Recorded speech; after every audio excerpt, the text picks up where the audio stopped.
just say this, it's a public hearing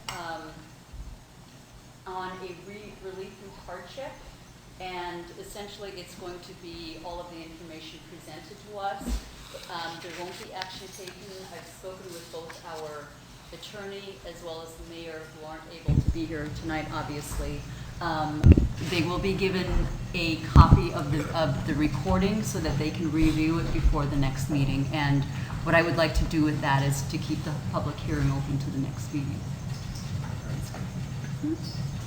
Please take notice that the Board of Trustees of the Village of New Paltz shall hold a public hearing on August 12, 2015 at 7:30 p.m. at Village Hall, 25 Platte Hill Avenue, New Paltz, New York, with respect to the application of Mike Rizza for relief 3-month moratorium on certain approvals relating to the establishment and expansion of all uses within the North Chestnut Street Gateway District in the Village of New Paltz, as same relates to his real property located at 8791 North Chestnut Street, New Paltz, New York.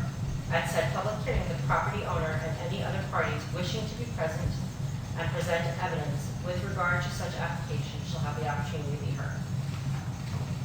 Okay.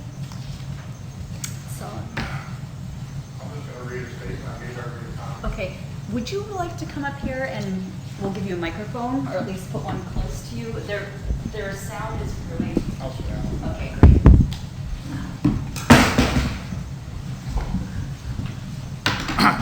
My name is Mike Rizza. I'm the owner of the 2 commercial lots in the North Chestnut Street District from 8791 North Chestnut Street, formerly the SDS Tire Building, and 93 North Chestnut Street, currently the New Paltz Park and Ride.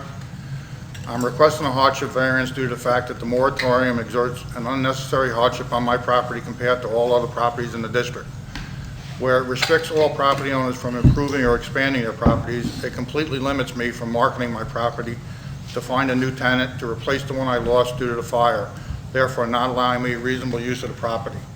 This hardship is unique to these properties due to the nature of the loss and the timing of the village's non-renewal of the park and ride lease, and then putting a moratorium in place which prevents me from marketing the property. It is also unique in that all other property owners are still utilizing their property as they were before the moratorium. Both of these situations are not self-created. I started contacting the building inspector and planning board in March seeking counsel for clarification of the code, which contains some contradictions and unclear language. I was told, according to the village code, since my loss was due to a fire, I could rebuild a 9,500 square foot automotive repair shop, and at that time the code that was in place and is still in place allows for a single-story, single-use business, and as of right, a gas filling station or an automotive repair facility is a permitted use. Developers contacted me interested in constructing automotive-related businesses and other retail facilities, but I felt it would be better for the residents to have a more attractive, family-oriented, and improved stewards. I understand the current board wants to clarify the code and define the intent, and therefore the use of the property in the North Chestnut Street District to allow for multiple-use development. But at the time of my loss and the notification of the termination of my lease, the use I am requesting was still and is a use of right. Stewards has been part of the village for decades, donating to many community organizations, and I attached a list, helping to pay for pedestrian bridge to the rail trail, sponsoring local teams, and employing people of all ages. Stewards fits into the concept of a walkable, multi-use community with the gas station and convenience store for the local residents, which is an existing necessary business as recommended by the Behem report, favored by the community, and stated in Local Law 7 of 2013. Not every property in the district needs to be a multiple use to make the district a multiple use district. Also, the old Stewart's location would become a multiple use property. The current code has been in effect for 2 years, and mine is the first application to be presented. I have been asking for 4 months if the contradictions will hinder my rebuilding, and have been told they wouldn't. I've been told by the planning board and the town board would consider my hardship while they decide how to remedy the issues in the code. I would like to know specifically what the board is going to do in considering my hardship. I request that the board allow my application to proceed utilizing the current code which is in place. To summarize, this is not just a hardship, but an unnecessary hardship. It's not self-created. conditions are unique to my property and not shared by the whole district. I have no reasonable use of the property at this time. It removes my owner's right to the beneficial use of my property. I'm paying taxes on land that I can't utilize because of the moratorium. I'm not here because I want to renovate a building or build on an undeveloped lot. I'm here to replace what I lost in a fire. Thank you for your attention to this matter. Thank you. Is there anyone else who'd like to speak to this?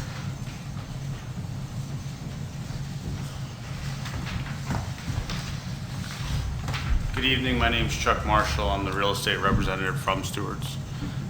We've been in conversations with Mr. Rizzer since early October, and at the time we were unaware of the building moratorium and the effect or the role it could play in our deal and our development of the site. We think that the current Stewart's is an underutilized facility, and we think that by moving across the street, we'd offer amenities that are more in tune with the village's overall desire for design. One of the things that concerns us in reading aspects of the comprehensive plan is the access to, or maintaining access to the rail trail, because that places a burden on private property owners.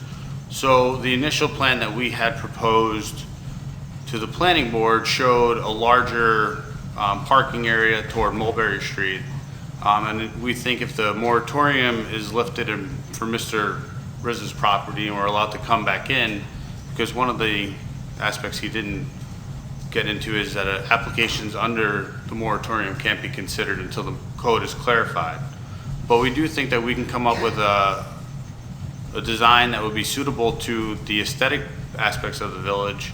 And we do think that also we could accommodate a small village-owned parking lot that would be in front of the current rail trail bridge that we help to provide. I understand it's a very difficult situation, and this one property is unique to the B3 zone. However, I do think it's an opportunity that you have a community partner like Stewart's who's willing to work with you through the timing and various aspects. I just hope you consider that. I mean, it's definitely a unique aspect to an overall problem. We do have contact information that you can share with the clerk for the record. Sure. Even if you just simply write something. Yeah, and write it sure. out, that's fine. Okay, thank you. Anyone else like to speak to this topic? Go right ahead if you'd like, Butch. Oh, you have a. I wasn't planning on it, but I can't imagine a better use for this property. The Stewart's is a huge supporter of this community, as they are in every community. And Mike has had that property since I played softball probably against New Balls Glass, the original tenant on that property. So just as a citizen, I have no horse in this race other than I shop at Stewart's. I like Mike and I like the village, and I sure hope we can get something like this done. Thank you. Okay, thank you. You said there's no action. Yes, yes, okay. All right, if there aren't any other comments, we're not going to actually close the public hearing. We will move it to the next agenda as an open public hearing. And with that, we will start our regular meeting with the Pledge of Allegiance. You can all stand.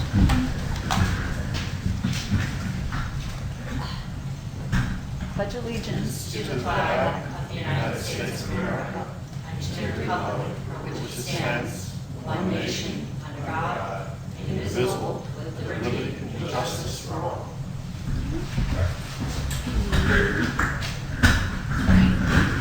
Thank you. Right, we have a few additions to the agenda. I'm going to order them following the consent agenda. Item number 7, approval of sanitary sewer bids. I'd like to add to the consent agenda. I would like to add item 7A, which is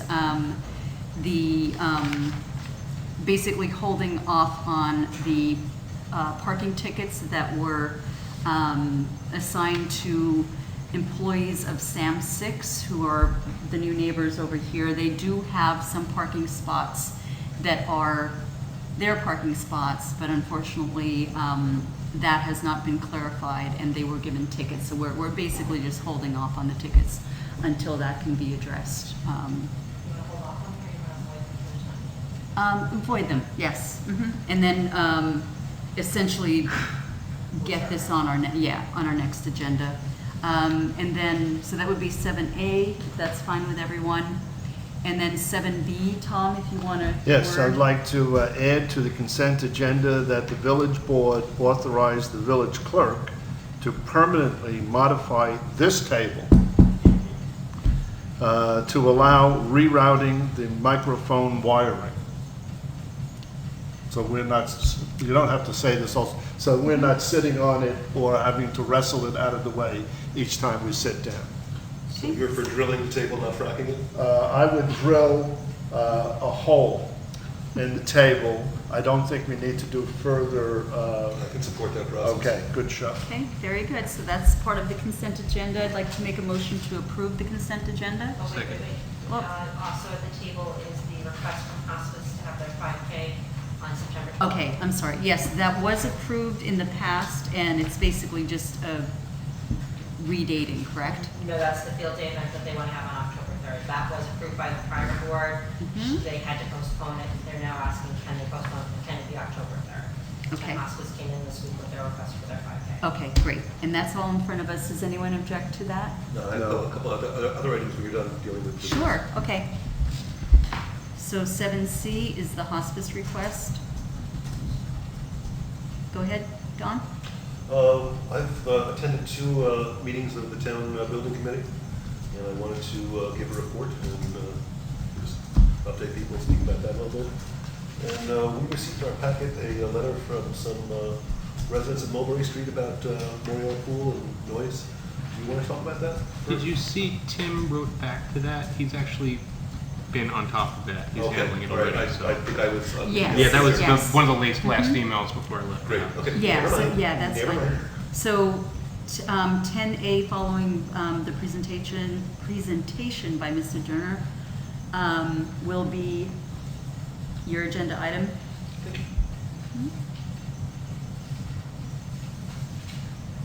Okay, so I make the motion once again to approve the consent agenda. So moved. Okay. And the whole agenda, I'm sorry, as revised. Thank you. Second. Aye? Yes. Yes, sure. Okay, we're good. Okay, so we've got our planner, David Gilmore, here. There are 2 items that are essentially grant-related, which he would like to brief us on. The first is a grant, a project that was applied for by former planner Bren White, and Mr. Gilmore can give us a good update on that. It's the flood resilience for riverine and coastal communities, and it's a project of the US EPA. Do you want to join us over here? Hi, do you want me to? Sure. I sent a package of materials, and I'm assuming you got it. I sent on Wednesday morning. Back in November, Ms. White applied for a technical assistance project served by US EPA and their technical consultants, and it comes under the Sustainable Communities rubric. And Ms. White applied for technical assistance in flood resilience. We were notified right at the start of the Rogers administration that we had been awarded that technical assistance, and we've started into designing the project.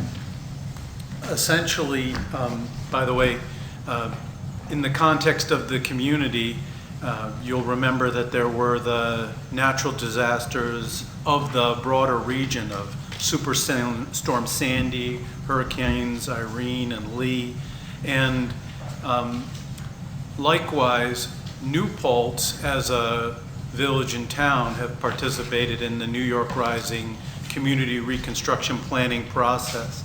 And so there seems to be awareness of the risk of flood hazards within the region as much as in Ulster County and even New Paltz itself within Wallkill River environments and the tributaries. So long and short of it is that this technical assistance project, steered by myself and Brian Arms, we would welcome also the town of New Paltz and Ulster County officials. But basically, we're going to fill out a self-assessment worksheet as a community, evaluating how well our policy systems, our land use laws and other codes, as well as how our administration sets up for flood hazard resiliency and risk protection. And I didn't finish that self-assessment today, but anticipate submitting it soon. And then, as I explained in the materials that I submitted to you, the proposal would be for EPA and their consultants, Tetra Tech, they have specialists in flood resilience, to visit our community on September 17 and 18. That's Thursday and Friday, the 17th and 18th. Do some windshield surveys of the community, meet with interested elected and agency officials. That evening, have a public workshop on flood resilience and how we can be planning to build smart and in a resilient and safe way. As well as then the next day, there would be a day-long workshop for key stakeholders. It was my proposal in the materials that I submitted to you to just brief you on this project, try to save the date, encourage saving the date, alert you that I'd like to involve the town as well as the county, because resiliency planning really is a multi-stakeholder effort. It's best advanced through collaboration of many parties and across many different types of policies and aligning resources for sustainable growth, smart and sustainable growth. And the other part of my alerting you to this project was to recommend that we offer this Friday workshop, the day-long workshop. We'll do some mapping exercises. We'll talk about ways that we can upgrade policies, long-range plans, other codes for flood resiliency to make sure that we're well protected against flood hazard. So I would propose that unless there's reservations, that we use that workshop on Friday for planning and zoning board training contact hours. Within your statute for the planning board and your municipal code, you provide for annual trainings for your planning and zoning board members. I think it's 4 hours a year. And by practice, that's framed by New York State municipal planning statute. By practice, you should assign which trainings you want to benefit. There's a lot of valuable different types of trainings, but since this is a resource that's coming to us, that was my recommendation. So that's my overview of that technical assistance project and where I recommend going. Can I ask just one question? Is the activity of the EPA team that's coming not only sent also as notice to New York Rising, but are we in any way coordinating our resources between these two enterprises? Thank you. So the self-assessment workshop, self-assessment worksheet that I'm doing asks about our comprehensive plan, our flood hazard codes, our regional hazard, local and regional hazard planning. So as I filled that out, I'm incorporating the regional hazard plan and the New York Rising plan into the documentation.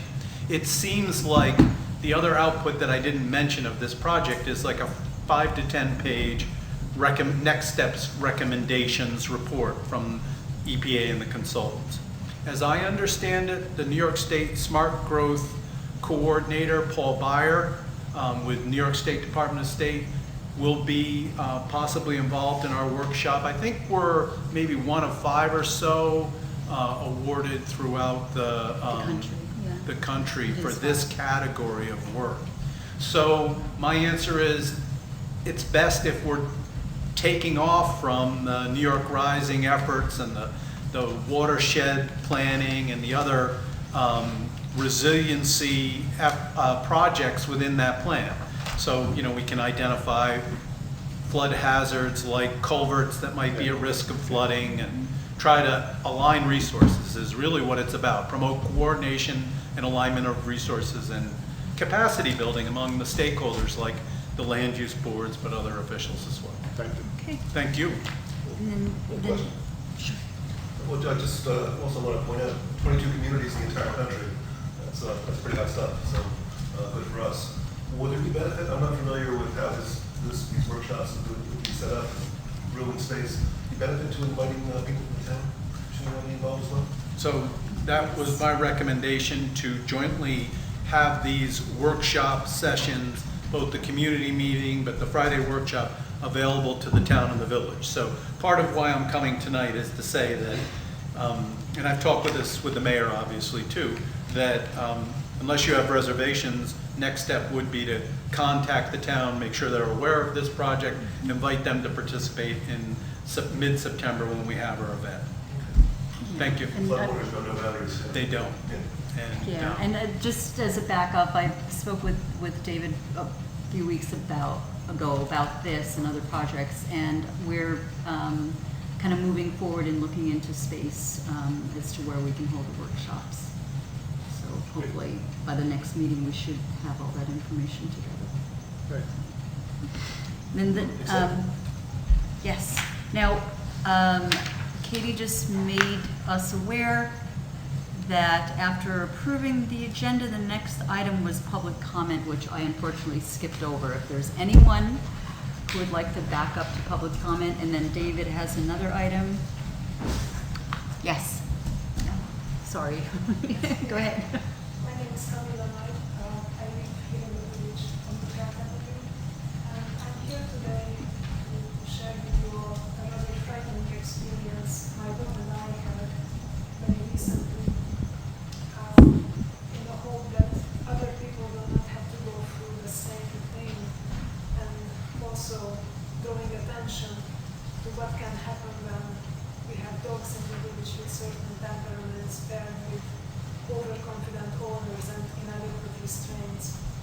On July 27, around 9 p.m., my dog was attacked by a German Shepherd, and she was bitten. Fortunately, her condition is not very serious and she is improving, but the whole experience was the most terrible thing I've ever had in my life. There is a man in the village. He has 2 German Shepherds, and he was walking both of them at the same time on a leash that was already patterned. And when the dogs charged at us, the leash snapped, and one of the dogs, which apparently doesn't like small animals, I found this out later from a neighbor, grabbed my dog and bit her in the face. And as you can imagine, we are still reeling from this experience, and I'm rather afraid to go out. My dog is very jumpy, and I'm always on the lookout to see if this man is coming around, but he still walks the dogs on our street. This whole thing happened almost in front of our house, in front of the neighbor's house. And I'm just curious, in my opinion, some of the village codes, which has provisions about shelter restraints, have been in fact violated since the dog was on the leash. And whether there's anything we can do with the community or the village has any authority to make sure that this kind of thing doesn't happen again. Can you put that into an email and send it to Katie, and that way she can share it with us, and we can bring up the discussion with the code enforcement officer to see what we can do. Incident to the police, and I must say the Newcastle police have been very helpful and compassionate, but unfortunately, since a person was not injured, Right, their yeah. actions are very limited. The officer who was assigned to us was going to report back when he's able to talk to the gentleman. But so far, he has been unable to make contact, Okay. which is Yeah, and with that, I feel like you'll probably be able to tell us more information in an email yes. in terms of the details, so that we can look into it. Thank you. Sorry about that. It's frightening. Anyone else for public comment? Butch, are you doing okay there? I'm wonderful, my dear, thank you. Okay, great. Do you want to be next, or David, do you want to take a break before the next piece? Is that good? Okay, great. All right, so let's bring Butch up to present on his Community 9/11 Memorial. You know, trustee, I do a lot of Arkansas and Mississippi Delta stuff. And when the village board meets down there and they have that, it's usually Mississippi Lightning. Andy Kennedy wanted me to say hello to Bush.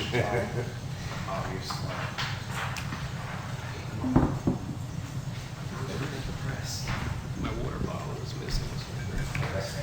Unfortunately.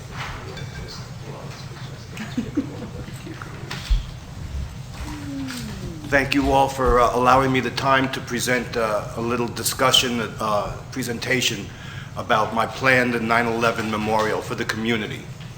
I'd like to start by saying that this is a heartfelt project that I'm doing for the community.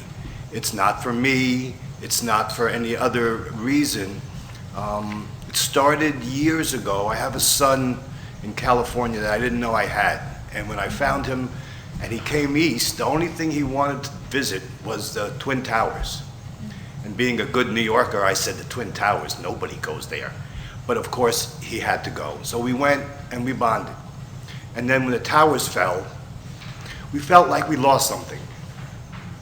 And some of you remember a year after the towers fell in 2002, the late Carm Liberta and myself planted a tree of remembrance, we called it, up at Station 2, where the firehouse is.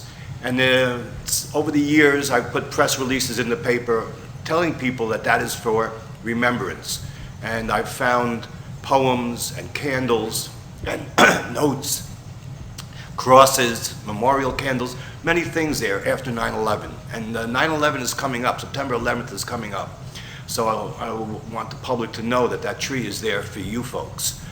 Nobody's name is there, it's just for the community of New Paltz. And Carmen and I always talked about a permanent memorial, a real memorial. And one night I was at the JFK about 11 o'clock, and everything stopped. And these tractor trailer flatbeds went by, and it was 9/11 steel. And I got the willies. It was very intense. I felt like the connection kept going. And I reached out to the Port Authority about a year ago and to find out about steel.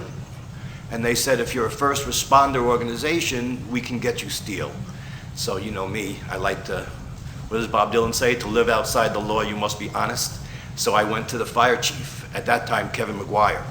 And Chief McGuire immediately agreed to cooperate and help me. And we reached out to the Port Authority, and we got a piece of steel from the North Tower, this artifact, this piece of hallowed steel. And I was talking with Chief Joey Snyder about it, and he said that they had a stanchion given to them by Rockland County first responders that was all burnt from the South Tower. And he would let us have it, of course, for the community memorial. So then I reached out and kept going, and now we have the plan in front of you. Rick Alfandre's organization is, thank God, pro bono, helping us as our architect. In Gardner, our neighbor, there's a company called KC Fabrications. And if any of you have been to the 9/11 Memorial and seen where all the names are engraved in bronze, that bronze or brass, I don't know. Bronze. Bronze, thank you. KC Fabrications in Gardner built that. They were part of that memorial and still are. And they're coming in with me to build the pedestal for the artifact and to help us fasten the stanchion, and they're going to give us some of that original material from the 9/11 memorial to use in ours. And Massio Landscaping is coming in, and we're going to really make this thing happen. And I'm really here just to spread the awareness. Somebody on the beloved Facebook accused me of doing this just for police and fire. As you all know, I'm a strong supporter of our volunteer fire department and our police, but I'm doing this for the community. There's going to be a flag that I have. I donated one to the town and the fire department. It's called the Flag of Honor. It's got all 3,300 names written on the stripes of the flag, and that's going to be mounted by Wiedner Memorials out in Highland is helping. And that's what some of the money is for, is that I'm raising. I've gotten great support from some longtime local business and business families, Viking Industries, Rich Croce, Joe Valenti, another family who gave me $500, a local business, but would like to remain anonymous. So some of the I got a check for $250 from a woman who has a real estate company in Gardner, because she was living in Brooklyn at the time, and she saw the towers fall, and now she's up here. So that's what I'm doing it for. I'm doing it for the people that are connected to it, the people who want to remember, like me, who I really believe we can't forget, because as time goes on, life goes on, and people tend to forget. But you remember what this country was like on September 12th, 2001. You remember the feeling that we were all attacked and we were all one country. And I want this town that celebrates so many things and supports so many wonderful things to also remember that 3,300 innocent lives were lost on 9/11, and they were our neighbors and our friends, and we should never forget that. And with the help of the community, I'm going to build this memorial for the community. And if you could tell your friends, it's tax-deductible contributions.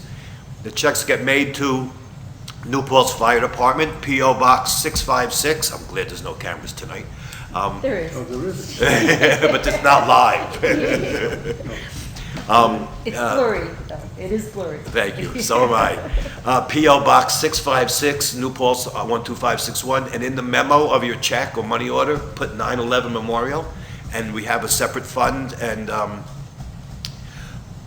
hopefully by next 9/11, we'll have a beautiful, emotional memorial for us all to have a groundbreaking. I wanted to do it this year, but a lot of people are busy. So I can't, when you do it for free, I can't turn them all upside down and shake them as I used to, but we'll get there. And I hope that you will all be there with me. And it's nice to have a village board that is receptive and open, and I thank you for that. You'll have a good evening, and enjoy the rest of your summer. Butch? Yes, sir. How much money do you need to raise? It's, that's what Rick Alfondre asked me. I'm a fly by the seat of the pants guy. I don't know. I don't have my estimate from the Wiedner Memorials for the granite. I'm still not sure whether, I want the artifacts to stand by themselves. And if I put them on granite, they may blend in a little bit. KC Fabrications has some aluminum-looking steel, and the contrast may be good. But then, I'm not the all aesthetics guy. Wiedner says, well, you want the theme to be all the way through. I'm not so sure, because the flag will be mounted on granite. It's going to be encased in lucite for weather protection, and we're going to mount that on granite, and whatever words we have will be on the bottom. And what I'd like to see is when we do the walkway in front of the memorial, I'd like to have the contributors' names on paving stones maybe in that walkway, so people will know who in the community. I know Craig Shankles has offered to make the benches. Somehow he's a sculptor. I also researched, excuse the expression, graffiti-proof benches. Not that it could ever exist in New Paltz, but they're $600 a piece. The granite is not, it's expensive. I'm getting a break, of course, but I'm not sure. I have it in my head. I'm looking to raise $5,000. I've got about 1,500. I think $5,000 will cover the granite and some of the other things. Hopefully, Mr. Mark Massio will do as much pro bono as we can ask. But with $5 from a few people and $500 from a few others, you know, that's going to be the budget. Thank you. I also have a couple questions. Sure. The flag, is that the flag that was being displayed in Town Hall? That's another one. This is the one I donated to the fire department. Okay. And someone else donated the Flag of Heroes, which has the 343 FDNY names on it. But this one was in the firehouse. The one in Town Hall that Carmen and I donated is still in the trailers. Of course, the plaque with our name donating it is not there, but the flag is there, and that's the important part. Okay, yeah, and just so you know that the person who worked for PC is a Roxanne, a good friend of mine. She's a former New Paltz resident. She's now in the Woodstock area, but she's a person who did the actual metal work out there in Gardner. I have a lot of photos with her. She did the bronzing, she does the patina, and she is now permanently employed there as the person who maintains the memorial. Wow. Yeah, and I actually went down one night with her and her husband, leaving here like 8 o'clock. And we got there when they were closing down for the night, and the three of us went in and polished. It was That's brilliant. It was like, yeah, pretty amazing. For about 7 months, I used to travel down, and I volunteered as a tour guide when all the scaffolding was up, and it was very difficult to get in and maneuver around. Now that that's all down and it's open, it's a much more accessible memorial. Right. But yeah, you walk in there and you see those names, and you see the clusters where this company's together, or this fire company. A friend of mine from Saugerties, Johnny Donahue, is now the captain, fire captain, at the 10 and 10 firehouse, which is right there, which lost everybody. And so it's something I really believe in, and I hope we all can believe in it. Yes, yes. Well, I'm going to let Roxanne know about this. She might have some input on design. You know how to get a ideas. hold of me, please have her contact me. I'd be glad to have Yes. her and Casey all work together. Yes, that Thank would be you. great. Sure, thank you. You're welcome. Great. Good to see it moving along. I'd like to, And congratulations on that, solving that problem with the sandbox in the park over here. Facebook's problems. Yeah. one at a time. The attorney may advise me this was not wise, but I want to suggest maybe following up on Dennis's question, placing on the agenda for the next meeting the possibility of the village making a $500 donation to this project. I happened to be present at the planting of the tree that Butch spoke about. Carmine Liberta was there. Lee Von Helm was there. A lot of local beloved people were there and put their blessing on this project, and I would like to continue doing so. Sounds great. Got that? Excellent. Okay. Thank you so much. I'm very touched by that. You know, you mentioned Rich Stephens, former village trustee, played Ray Charles, God bless him, America the Beautiful, the day we planted the tree. And there's a quintessential picture of Levon grooving to Ray Charles with the tree there and the firefighters there. It's really good. Thank you all very Nice. much. Thank you. Have a good night. You do the same. I'm Yankees fan. Hasn't happened in a while. Okay, back to planning, yes. This is the potential application under the 2015 Greenway Conservancy for the Hudson River Valley Trail Grant Program.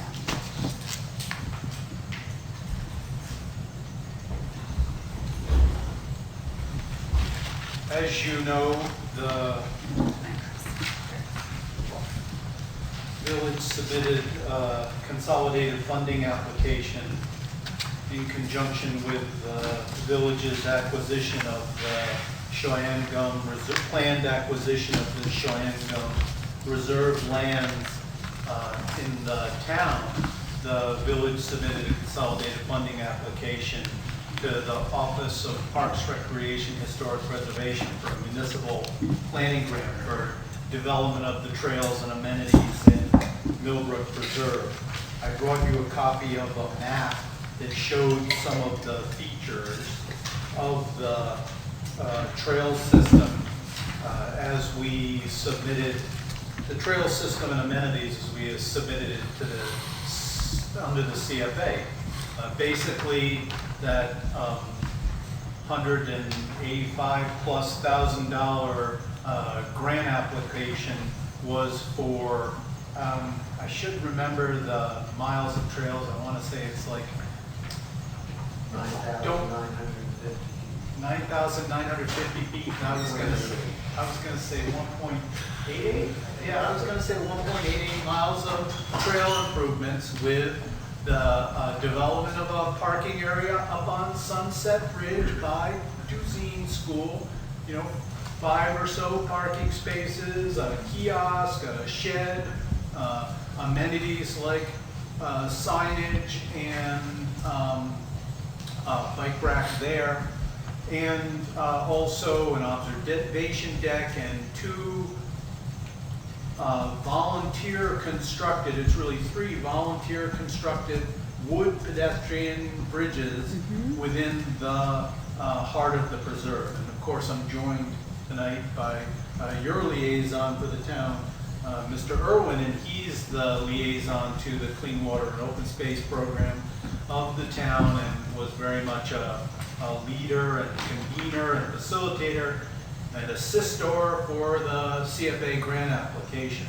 So there is tremendous resources that went into that CFA application, including the fact that the village is purchasing the Cheyenne Gunk Preserve lands. There is an opportunity under the Hudson River Valley Greenway to apply for a small grant, small, on the order of $5,000 or less, for trails development. Of course, trails and recreation are a notion discussed throughout the Millbrook Preserve Management Plan, being the idea that there's public access that can be provided, but importantly also, this is an ecological area, a floodplain management and watershed area, but this CFA was about providing access into the preserve. So, long-winded introduction to, wanted to just brief you on, would like to have your consent to apply for a small grant on the order of $5,000 or less for a project which I'm calling the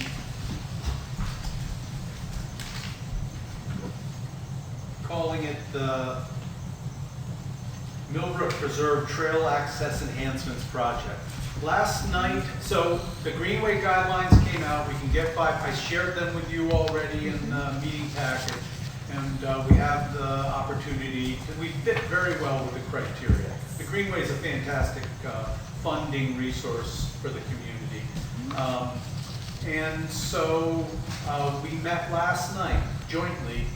In a sense, it was historic because I think it was the first meeting of the village's environmental policy, some of the members of the Environmental Policy Commission, and the Clean Water and Open Space group in the town. So there was like 12 of us together talking about whether there's a project that could be funded. And it's my recommendation that while a steering group was formed last night, if we have your consent to go forward, so the project is still germinating, but then it seems like there could be some work that could be funded that we just didn't get into the CFA application, such as for access enhancements around the periphery of the preserve. One example was that under the grant, we've requested funding to do some survey work at the northern end of North Manheim Boulevard to see if we might be able to develop some trail access in that area. The notion that we talked about last night was maybe applying for some resources to get landscaping improvements that could advance development of a trailhead in the North Manheim environment. Especially, and I should be quiet, see if you have any questions, and if Marty has any comments. Sorry, David. But especially what we talked about last night at the Clean Water, Open Space, and Environmental Policy Commission members meeting was that there's very much interest in, as I said, public access in this area. There'll be a friends group that helps promote and manages this resource, but that there was this concern that there'd be good managed access into the preserve, including to make sure that there's not motorized vehicles and things like that entering into the preserve. So part of the notion that we came up with was, is there a way that we can advance as I said, trail access development at North Manheim Boulevard's northern end, such as with, we talked about stanchions on boulevards in the preceding commenters' comments, but maybe there can be signage and stanchions provided there to help aid the landscape experience and the environmental experience, but also manage the access into the preserve. So that's an overview. If you want, there's plenty of time. I'd like to have a resolution from the village board, and since the Shoyangum Reserve lands purchased are in the town, we would also need permission to apply from the town itself. So if you would be ready, I have a resolution that it's very simple, crafted from the guidelines that the Greenway has, and I can distribute it. I didn't have a chance to check it with Will, but I can come back also on the For the next meeting. on the next meeting if we want to re-up it and even improve upon it. But I thought, since I'm here, if you want to consider it, I have that too, and that will aid my going to the town to get a resolution from them as well. Can you repeat what you are calling this project? So, why don't I pass that around, Okay, because I don't great. need you to act on it tonight unless you want to. And so it's called, and I just threw a name at it. I really didn't spend much time on this. It's called the Millbrook Preserve Trail Access Enhancements Project. Okay, And we would be looking for, the steering group will meet. We have a resolution from the Clean Water and Open Space Committee in support of this grant application project, the CWASP of the town. We have their support. So this is a framework resolution, and as I said, we could come back again too after I've checked it with the higher authorities or your attorney if you want to do that. sure. When is your next opportunity to speak to the town about this?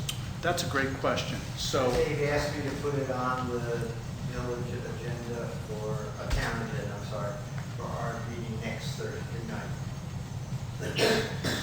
Well, I missed your meeting rule, but, it's up to us to wait if we want to. We could not subvert that rule, but we can recognize that we would vote next time, but we can ask for a non-formal sense of the board. I think we can even waive the 2 meeting rule. You think you could waive the I'm two okay with meeting that. rule? That's, You feeling okay, Don? it's up to us. All right. It's our rule. Okay, why don't we do this? Katie, would you be willing to read the resolution? Sure. Just so that everyone hears it? Whereas the Village of New Paltz is applying to the Hudson River Valley Greenway for a grant under the 2015 Greenway Conservancy Trail Grant Program for a project entitled Millbrook Preserve Trail Access Enhancements to be located in the town as well as the Village of New Paltz within core conserved areas and areas planned for conservation within the Millbrook Preserve, consistent with the 2014 Millbrook Preserve Management Plan. Whereas the grant application requires the applicant municipality, the Village of New Paltz, to obtain the approval of the governing bodies of the municipality and municipalities in which the project will be located. Now therefore, be it resolved that the governing board of the Village of New Paltz hereby does approve and endorse the application for grant under the 2015 Greenway Conservancy Small Grant Program for a project known as the Millbrook Preserve Trail Access Enhancements located within the community of New Paltz, of the Village of New Paltz and the town of New Paltz.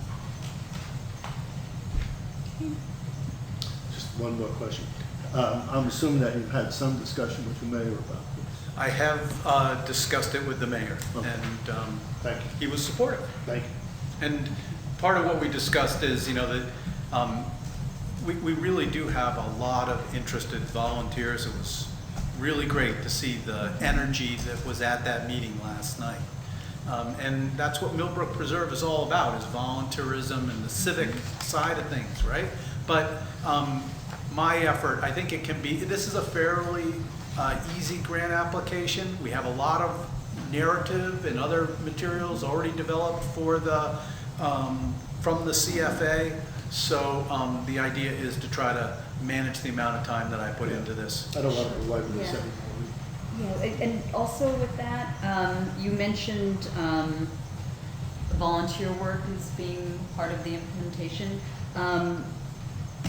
Years ago, I don't remember exactly what year it was, but we put in a observation deck off of the rail trail, not far from where Huguenot Street crosses over. Back behind Bosse's there? Yes. At the time, I don't recall what the original plan was in terms of the actual construction, the physical labor, but the Bruderhof came forward and volunteered to do the actual construction. So they did that pro bono. So that might be another consideration when we start putting in some sort of walkways. and For the things like that. big items that are under the CFA, that might be a good Yes. resource. Mhm. And you've got some very skilled volunteers in the community who can Yes. help guide that project too. Sure. Mhm. This sounds great. I'd like to make a motion to move this. Second? All in favor? All right, Aye. All right.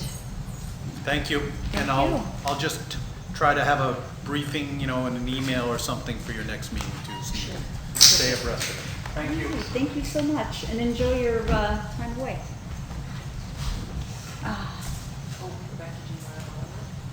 We did. Don? Oh, actually. That's entirely your purview. Yes, okay. I didn't add it to the agenda, but David, just so you know, part of new employee policy is that basically new employees are not allowed to take vacation time before a set date in terms of when they've first started employment. David had a pre-planned engagement where he is basically was making up the time this week in order to be away Friday. I don't know if it's creating hardship for you at all to be, making up the hours, but as a board, we are able to authorize a vacation day in advance if you would so request. It's up to you. is he requesting now? So It was- if it's okay, I think I'm gonna end up working my sort of statutory time already by Okay. the close of business Thursday, so I'm just gonna approach it that way. It was a Okay. meeting last night and a meeting tonight. So if that's okay, that's fine. That's perfectly fine. Thank you very much. Mhm. But of Sure. course, I came into work today and I fell on my bicycle, my ribs are all bruised. I'm trying to do an event on Saturday way north, so who knows if I even have to drop out. Oh, no, that's not good. Be That's my careful out story. there. Yeah. Have a David? good night. David, do you mind sticking around for an extra couple minutes? Yeah, sure, Thanks. perfect, that's great. Okay, now, Don, you had an item. Yeah. So Tim and I have been invited to attend what are weekly meetings of the town building committee. If we should formally join the project, I assume it will become the town village building committee. And I've been at the last two meetings. Tim was out of town for this past one this week, and a scheduling issue, he had arrived at the previous one just as it was ending. So I've been the sole village person at the last two. And we had a presentation from the town supervisor at our last meeting, and I thought where we were going as our board, we wanted to you were going to take a look at the site, and we were going to talk about the possibilities with regard to this location as an option. They've already looked at the location where the current town hall is. I've had a similar experience at both meetings both building committee meetings after our presentations here, where there was discussion discussion of the town site or the village site, but when I've come to the building committee meetings, they're pretty much, they are locked in and they pretty much decided firmly to only consider the site where the current town hall is. So I came here hoping to talk about looking at this site, but I don't know that, based on what I've heard from the building committee, they pretty much said flat out they're not willing to consider it. So and that wasn't the message I got at the last meeting. I think the supervisor was saying she was actually in favor of this site over that site, and we had a discussion around it. And so what I plan to discuss at this meeting, I don't know whether it's productive to discuss. So I'm reporting out, I guess, that the building committee has pretty much told us that that's the site they're going with no matter what. Where things stand, the original schedule of proposal was to have come to formal agreement with an architect who had been selected by about now. And I am supportive of this concept. And I read in the newspaper that I wasn't. I guess I'm asking a lot of questions, so it may leave the wrong impression. But what I am reflecting on is a combination of speed and process. When things are going quickly, my own experience leads me to, okay, where's the process? What's the paperwork? How have things been done? And I asked some questions. And the architect had not been selected by the building committee. They hadn't had input. That selection had been delivered to them. And I appreciate the building committee when that was discussed. There are people like George Seafree, who owns Seakill Builders, and Marty, who has an impressive experience in the building trades. And I was curious why that expertise had not been tapped. So where things are now, the building committee is going to be interviewing 3 architects as potential for use on the project. The interviews will happen next week, and I guess that will be the process that will unfold, that will result in whatever architect is selected. So I feel a little bit better about that.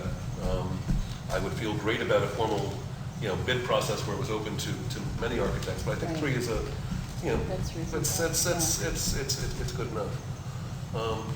So we as a village board are expected to give an answer, are you in or are you not? I think they're expecting that answer as a result of our next meeting. So that's what's happened at the building committee. From my standpoint, I'd asked a couple of questions, and I guess the couple of ways this could be considered would be for the town and the village to be partners, and both be on the deed, or for the village to be a tenant and the town to go ahead as a town building. I am uncomfortable with the speed that it's moving for a couple of reasons.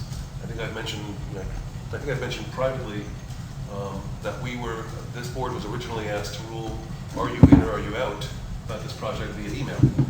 And I didn't think this large a question should be addressed in that way, so I appreciate that we've been discussing it in public meetings.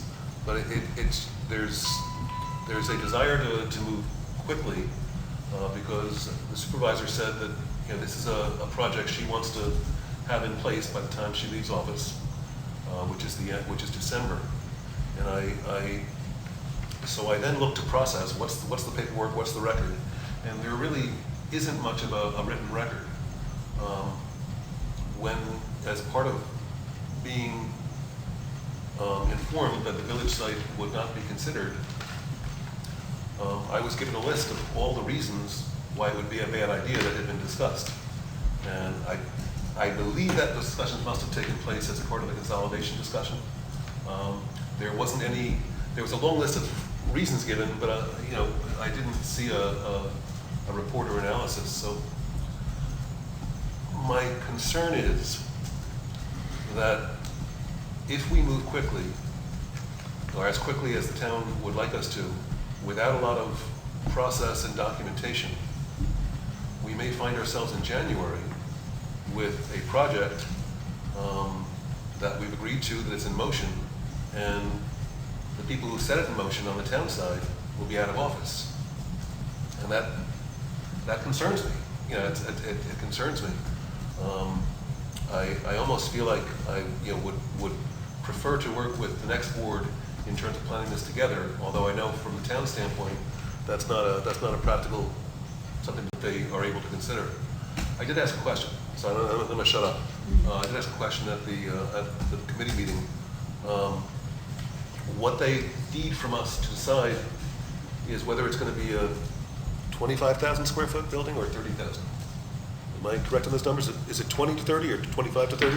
Something along those lines? What we received from Joe Hurwitz, based on the concept studies he had done, contemplates that if it's for both the village and the town, 25,000 square feet.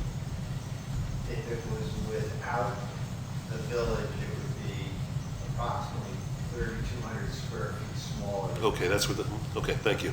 I wanted to turn to somebody in the trade for the numbers. So there had been discussion at some point in time, I don't remember who or when, that if the village didn't want this building, there were lots of county agencies, there were lots of other governmental agencies who would covet office space in New Paltz. And my question was, well, if you designed it big, as if the village was going to be involved, to set aside that space, would there be any reason, if the village decided not to be involved, that you couldn't, instead of renting it to the village, rent it to the county health department, whoever might want to have office space down here? So I'm just throwing that out to the village board. I see that as a way to avoid having to make a decision in 2 weeks. Say, yes, we are friendly to the concept. It would be possibly as a tenant, but we don't have to make that decision or that commitment or sign that lease until the building is built or until we've had a couple months to discuss it.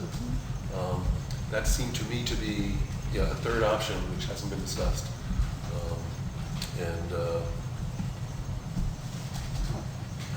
Yeah, that's my report. Well, I am happy to hear that they are looking for bids. Me too, yeah. Do you have a sense of what the agreement was with the current architect who did the preliminary drawings? Well, I think he was paid a fee for the work he's done, a couple $1,000s. But there's no contract. I guess what was being discussed was to have a formal contract for services. Okay. And that was put on hold to add more potential candidates to the process. Great. Okay. Which I think is a good thing, and will make a stronger process as people look at it in the future. Okay. And also with that, before Mayor Rogers went out of town, he and I did have this discussion where we would like to call for a joint meeting this month. I believe it's the village turn to host. So essentially that would. This month. And Katie, I believe you're going to send out a formal request. We're working on coordinating that. Okay. Mhm. So you should be expecting a message to that effect. And there is a member of the building committee here, if anyone wants to ask any questions that aren't answered by me, I'm curious about this notion of potential county or other government agencies. Do we know that, or do we just believe that other entities would be interested? Do we know that, or do we believe that? Well, the assertion wasn't from me, I think it was from No, the town supervisor. so, do we know that, or do we believe it? Do we know? Can I speak from here? Or? Of course, yeah, you can come up here. Either way, You yeah. wherever you wish. Okay. The only concrete information that I have, Tom, is that Tim Rogers reached out to Hector Rodriguez to ask if Hector thought that the county might be interested in some space in the building for motor vehicles. That's the That's it? only knowledge that I have in any way regarding any other governmental entities that might be interested. Do you want to hear any other comments, or is that all you'd like me to speak to? I would be happy if you have some terse, because we still have about 8 items on the agenda. So I would be very happy if you have some brief comments to make that would be instructive to us about what are we going to be considering if we were to consider this in either 2 weeks or 4 weeks or 6 weeks from now. I couldn't personally recommend to my fellow board members that they build any space on a speculative basis. It's very expensive to build. The architect that we did have a proposal from, Mr. Hurwitz, says about $340 a square foot. That's above ground. You add the stuff below ground, you probably get up to something closer to $400 a square foot. He says that you all would probably, your presence would probably increase the size of the building by about 3,100 and some odd square feet. That equates to something like $1,240,000. So clearly, I couldn't recommend to the town board that they commit to building that space, designing that space, without there being a known entity that was going to use that space and contribute towards the cost. So as to the time, the town's needs are different than the village's needs. We're in a temporary set of buildings, very expensive to operate. We're very far away from where the residents are that we feel like we want to be able to better serve. So moving forward sooner rather than later, that doesn't put any timeline on it, is good. As time goes by, interest rates are going to rise. All that I hear is that, well, maybe not until December will the Fed change interest rates. Maybe they'll do it in September. But the expectation is they're going to rise. That makes the cost of money go up over the periods of time. There's inflation, so the cost of construction will go up over time. The ideal time to start a construction project is in the spring, so that you're avoiding doing things like digging frozen ground, pouring concrete where you have to provide temporary heat in cold weather, and ideally by starting in the spring you're able to dry the building in before you get to the cold fall weather, and you can proceed in a more cost-effective and time-effective way.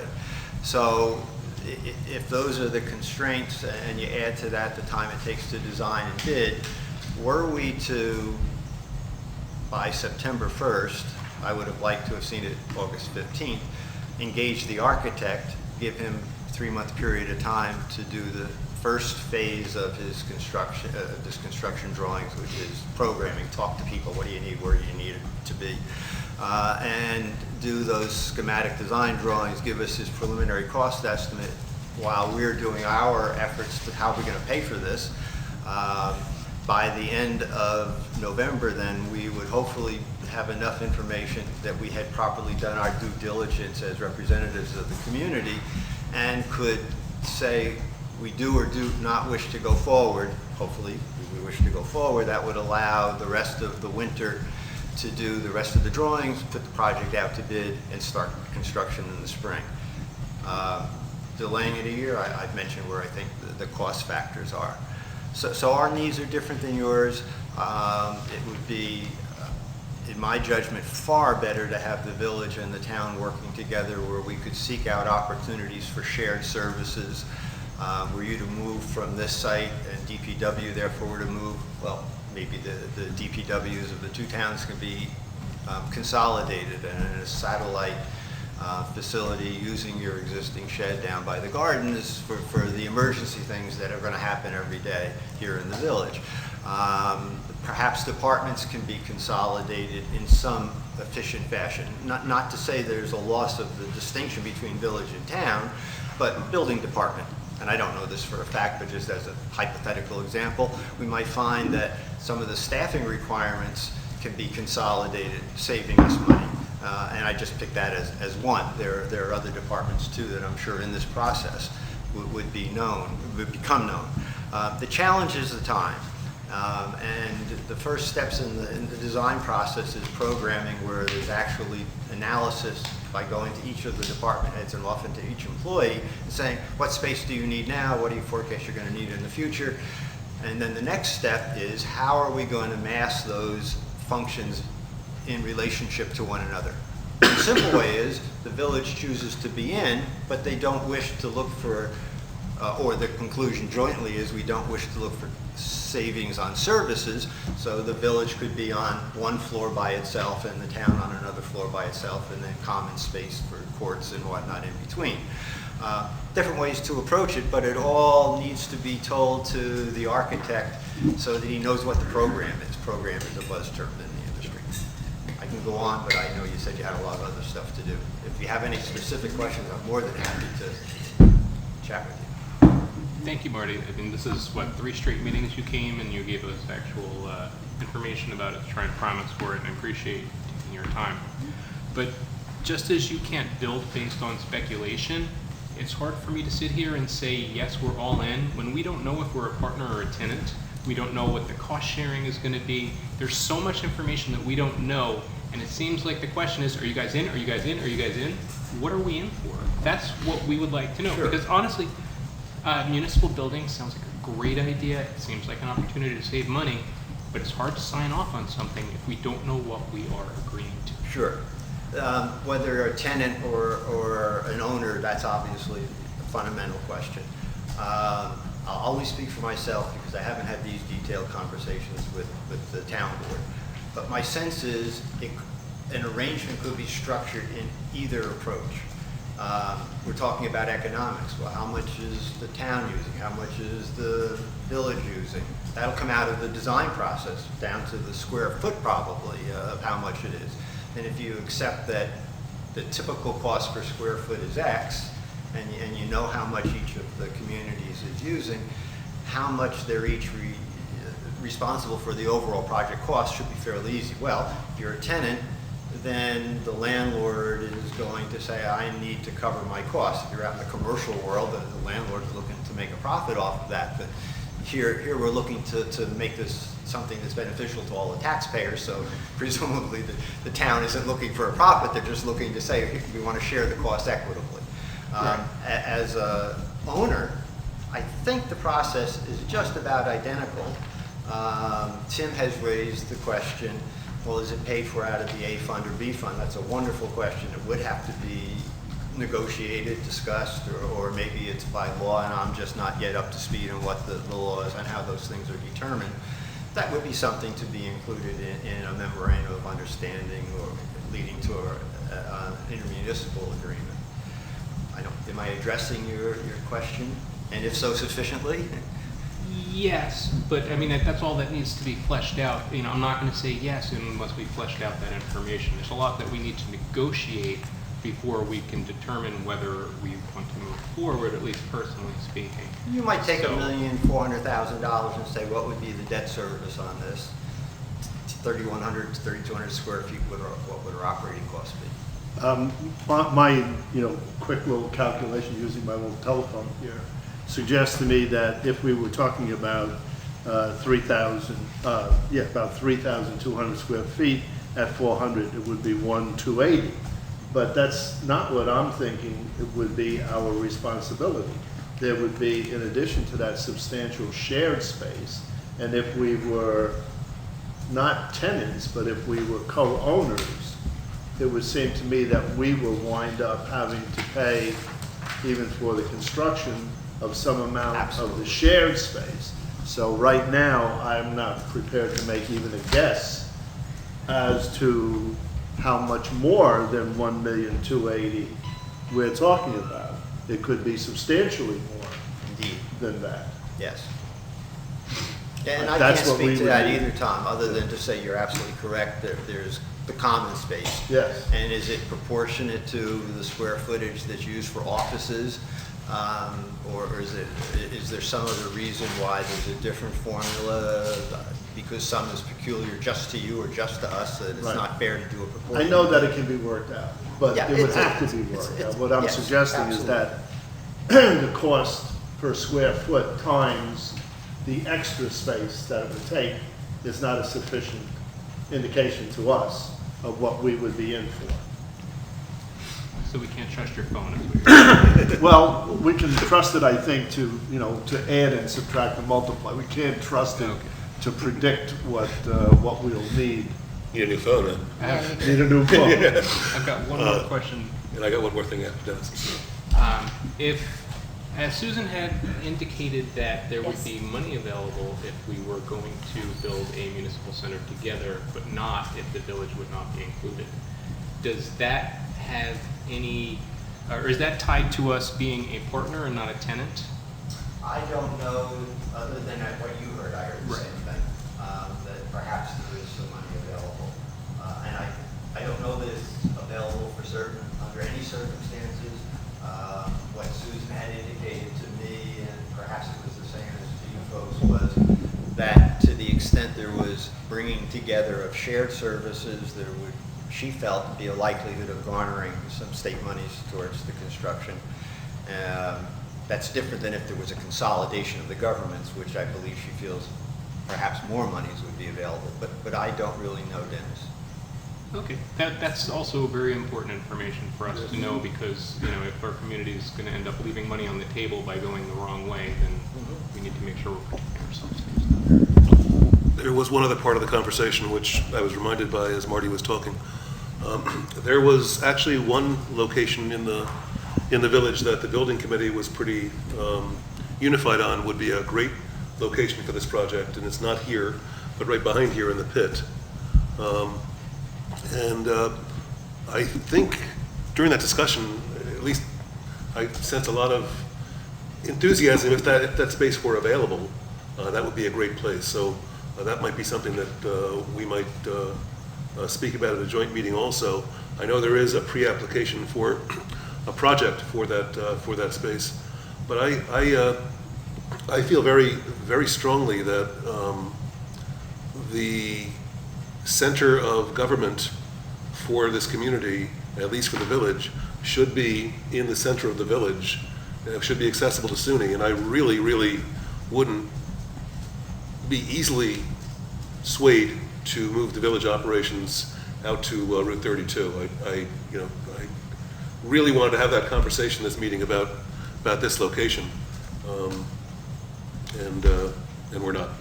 Well, I mean, in all fairness, the DMV goes to the town hall site, and that services everybody. People can get there.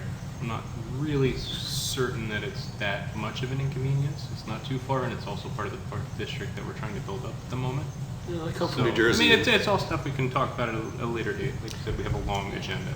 Okay. Thank you, Marty. Oh, great, thank you. Okay, we have approved bills and claims. I need to add a small item to the agenda. The bills and claims get a primary signature, which is generally the mayor. I am the secondary signature. I do have a number of bills and claims here that were not signed by the mayor. Therefore, I would like to make a motion that on those bills and claims that I be named as the primary signature. And since Trustee Kerr was appointed as the deputy at our last meeting, if no one objects, I would like to authorize him to be the secondary signature. So moved. All right, all in favor? Aye. Thank you. Aye. I just was asking if Tom wanted to use his seniority and have that honor, but No. okay. It's Want to be only polite. an Although I know how to apple. sign my name particularly well. Years of practice. Yes. Yeah, they're separated out, you don't even have to go through all the files. Okay, so moving on to old business on the agenda. Welcome gesture for new We have very business. I little don't think to we're- add. Yeah. I think Tom and I came to a consensus on this, Okay. but since this is something that the mayor had asked for, I don't know if it would be fair to talk about it Let's without him table it. being here. Yeah, that's fine. Table to the next meeting. And then discussion of the village code regarding large trucks on side streets, and we do have a memo from Planner Gilmore to that item. Hi, David. David, did you want to add to anything on this? I don't think I have too much more to add, that I didn't really delve into the literature regarding lowered speed limits as well as options for traffic calming, sort of environmental controls like speed tables. But essentially I presented a first recommendation regarding the feasibility to use weight limits, and I recommended that it be done, if you want to use weight limits, to do, if you can, collaboratively with the town, since, for example, a thoroughfare like Henry W. Du Bois starts in the town, and vehicles might start down that thoroughfare and then encounter a village weight limit, so just as a matter of practicality. So that was my entree to you for food for thought. And did you have any recommendations about extending the weight limit over a larger area, over which streets specifically we should be looking at? I mean, because we have Prospect on our radar, we have John Street on our radar, and there's another one over here, correct? There's several streets we know of, but there's more that could potentially be looped in. Elting, Platico, there- or? Lookout, Lookout. that's the one. Thank you, Ellen. So, I mean, did you have any? So originally, I believe the request as it came to me was interest in the John Street and Prospect area, so I looked at that shed and factors like the street grid and the zoning and the land use. So I think I would hedge and say if you have other areas you might be interested in, I would look at that. It seems that especially like areas of single or two-family residential character, lower density areas might be the types of areas that seem like you might be interested in, so maybe you can help provide information for guidance, and if I can just add that I can do some further research. Oh, yeah, I'll see what I You're can new to the turn up. community, you may not know where Lookout is, so, yeah, let's give them some names. Yeah, I'll turn up what I can and we can put our heads I together. hate to admit that you are absolutely correct. I said I've may, heard that. may. I need to figure out where to look at it. It's right across the street. It's great. It's across the It's the other hill. Be amazed what I learned when I was walking around for signatures. It's like, that's where this road is, huh? Okay, we're all there, we're all there. Thank you, David. Great. So Thank come back you. to the table? Coming back to the table with this topic? Yes. Yeah, we don't have any action that we're Right, going to yes. take now. Okay. Discussion on a request from Central Hudson for an easement to run a natural gas line through the corner of the owned Village Hall parking lot behind 15 Platico Avenue. They're on our agenda for the next meeting, correct? There, that's what I wanted to let you know, is that the mayor had requested that they be present for the 9/9/15 meeting. That sounds great. Okay. That was easy. Are they gonna bring their checkbook? Okay, sorry. Discussion of the parking on Elting Avenue, Hasbrook Avenue, and the new signs. This was requested by Mayor Rogers. I feel that we may want to continue to have it on Move it to an the next upcoming meeting? agenda, Move it up? yes. Do it again? Yep. And with that, I do have a poster that I'm going to outline some of the more recent changes that have been made to parking so that we have a visual example to go by. Didn't I say something already? I have one in there that has Oh, okay, so it's just prior, and I'm around. going to add Okay, to it, yes. okay. Update to be provided by members of the EPC regarding the RFP for trash removal. And do we have further on that, or? There is not too much extra at this point to discuss. Right now, we're looking at ways to make our garbage more attractive to haulers. So that way, when we do get to an RFP bid, I mean, it's funny, it sounds funny to talk about garbage being attractive, but when you have, extra garbage in your recycling, it drives up the cost of recycling. If there was a way to do composting, it would reduce the overall volume of our garbage, which would further incentivize it to the haulers. So we're trying to get all of our ducks in a row at the beginning of the process to be as appealing as possible by the time we actually get the RFP out the door. Great. I strongly encourage the composting. It seems it seems challenging, but we're really throwing everything against the wall possible to try and get Yes, what we and can. I've seen it work in other communities very well. It's also failed miserably in some communities too, where it ends up becoming a financial burden. So that's kind of what we need to be careful of and really plan all of our steps carefully. Well, we want to be able to sell it. Okay, so that we'll hold off on again. Do you want to bring that back for the second meeting in September to give the EPC some time to work on it? Please. Okay, just as a reminder to the board, do you mind if I give you a reminder? Go right ahead. At the reorganization meeting in June, you switched your meeting dates in September, so instead of being the second and fourth Wednesdays, I believe you are the second and third, so that we are in observance of the Yonka plan. Great. Okay. The 2-minute meeting rule, the 2 meeting rule. The 2-minute meeting rule, that's a good rule. That is a great rule. I think we pretty much agreed and, We had agreed. we just, you had some language, I guess we haven't taken the action on it. No, we did. I thought we actually had taken, we did submit additional, you and I exchanged Yeah. language, and then I thought we sent it to the mayor.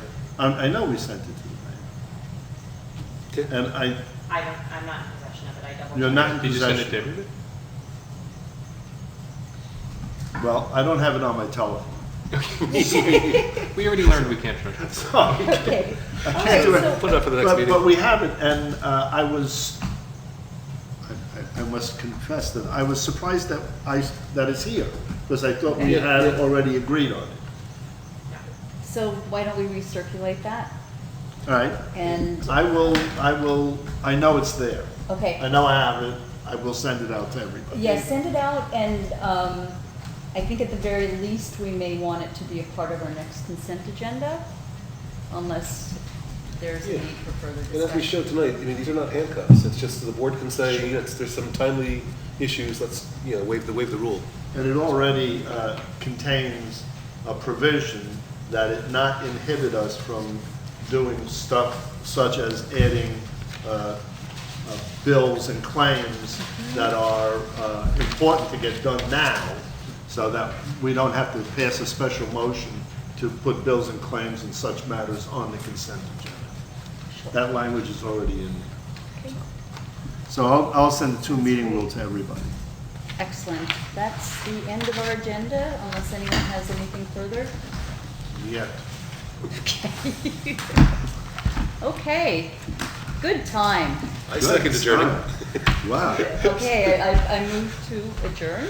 I'll second. All in favor? All right. Very good. Will you be able to table as much when there's holes in the table? I am surprised.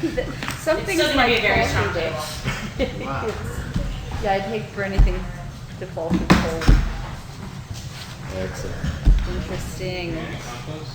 Boy, Fran has an easy thing here, huh?